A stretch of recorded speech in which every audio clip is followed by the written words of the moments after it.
Hoy en Célula de Lectura vamos a hablar del primer capítulo del libro Mujeres, Raza y Clase, de Angela Davis.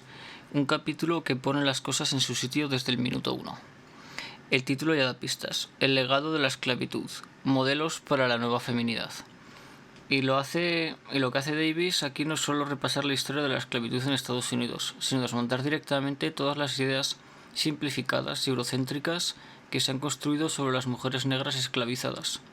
Durante muchos años, lo que se enseñaba sobre la esclavitud tenía una visión bastante parcial, incluso racista. Los primeros historiadores serios, entre comillas, del tema, como Ulrich B. Phillips, pintaban un sur esclavista casi idílico, en el que los amos eran buenos y los esclavos eran felices.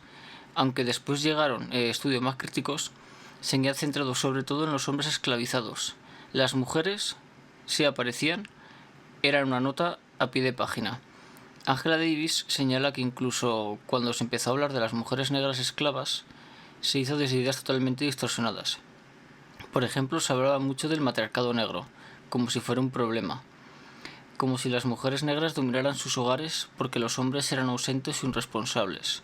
Lo que Davis dice es que esa lectura ignora completamente el contexto brutal en el que vivían estas mujeres. ¿Cómo se puede hablar de roles familiares tradicionales cuando la esclavitud te impide incluso formar una familia estable? Aquí entra en escena Herbert Goodman, un historiador que en los años 70 desmontó este mito del matriarcado negro. Él demostró que las familias negras durante la esclavitud intentaban mantenerse unidas, a pesar de las separaciones forzosas, las ventas, los castigos. Las mujeres no eran jefas de familia porque quisieran, sino porque muchas veces no tenían más remedio. Davis valora ese aporte, pero le critica que no profundice en el papel específico de la mujer como madre, trabajadora, víctima de violencia, etc. Después de esta parte más retórica, el capítulo se mete en lo que realmente era el día a día de una mujer negra esclavizada. Y aquí es donde Davis no se guarda nada. Las mujeres esclavas no eran amas de casa ni estaban protegidas por nadie. Trabajaban igual o más que los hombres, desde que salía el sol hasta la noche. Recolectaban algodón, tabaco, caña. Algunas cargaban a sus bebés mientras trabajaban, otras los dejaban al cuidado de ancianos o niños mayores. Muchas veces, tras parir, les obligaban a volver a trabajar casi inmediato, y el sistema no tenía piedad. Davis cuenta que a las mujeres embarazadas se les azotaba igual que a cualquier otra. Para evitar matar al feto, se les hacía tumbarse boca abajo en un agujero en el suelo mientras les daban latigazos en la espalda. Este tipo de violencia no era un exceso, era una parte estructural del sistema esclavista.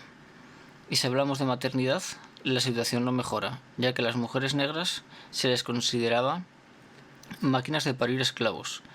Como ya no se podían importar más desde África, la esclavitud interna dependía de que las mujeres tuvieran hijos, 10-12, los que hicieran falta. Pero eso no significaba que se las valorara como madres. De hecho, un tribunal en Carolina del Sur dictó que las madres esclavas no tenían derecho sobre sus hijos. Sus crías eran propiedad del amo, igual que un becerro o un cerdo. Esto convierte la maternidad de las mujeres esclavas en una maternidad sin protección, sin derechos y sin garantías. Sabían que en cualquier momento podían separarles de sus hijos, y eso pasaba todo el tiempo. La escena de una madre llorando porque su hijo ha sido vendido no es una imagen de una película, era el pan de cada día. Además de trabajar en el campo y criar hijos sin derechos, muchas mujeres esclavas eran también usadas como fuerza de trabajo industrial, en fábricas, minas, fundiciones, incluso como animales de tiro en obras públicas.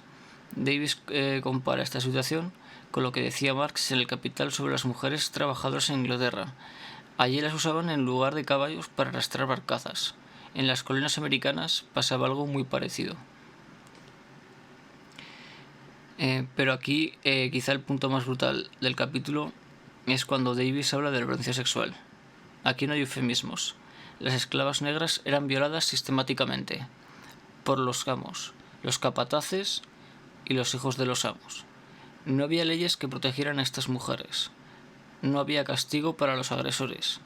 y lo peor es que durante mucho tiempo incluso los estudios feministas evitaron hablar de esto. Davis dice claramente: la violación era parte del sistema esclavista, no era un abuso ocasional, era una herramienta de poder.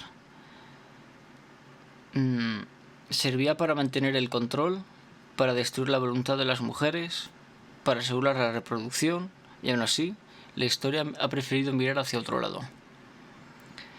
Pero no todo es sufrimiento pasivo. Una de las cosas más potentes de este capítulo es que Davis demuestra cómo muchas mujeres resistieron. Algunas escaparon. Otras enseñaban a leer en secreto por las noches, a pesar de que estaba prohibido. Algunas participaron en rebeliones. Harriet Tubman es el ejemplo más famoso, una mujer que huyó de la esclavitud y luego volvió una y otra vez para liberar a otras personas. Aprendió a moverse por los bosques, a usar hierbas como medicina, y hasta llegó a dirigir tropas en la guerra civil. También hubo mujeres que escondieron esclavos fugitivos, que organizaron reuniones clandestinas, que defendieron a sus hijos con uñas y dientes. Davis menciona el caso de una mujer que, encadenada, golpeada, marcada con hierro caliente, aún conservaba la dignidad de mirar a los ojos a sus opresores. Y hacia el final del capítulo, Davis cambia un poco el foco y critica cómo el feminismo blanco ha contado esta historia. Muchas veces las mujeres negras han sido retratadas como figuras débiles que necesitaban ser salvadas. Un ejemplo claro es el personaje de Eliza en La cabaña del tío Tom, una madre blanca idealizada, tierna, valiente solo cuando se trata de proteger a su hijo, pero esa no era la realidad de las mujeres negras. Davis dice que si Eliza existió, fue una excepción.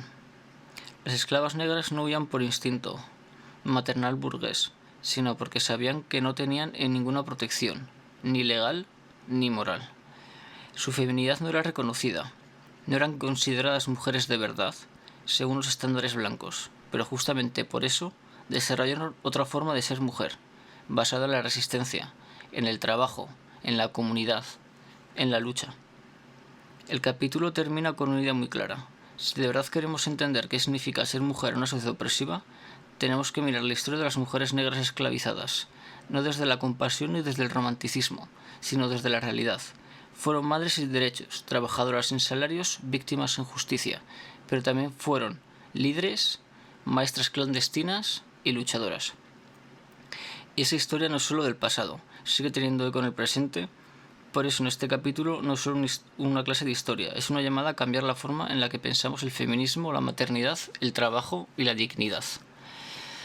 Bueno, espero que os haya molado el capítulo y bueno, eso de que espero que os haya gustado el capítulo. Mi idea es que cuando tal cual me los lea seguir subiendo, el 2, el 3, el 4 así.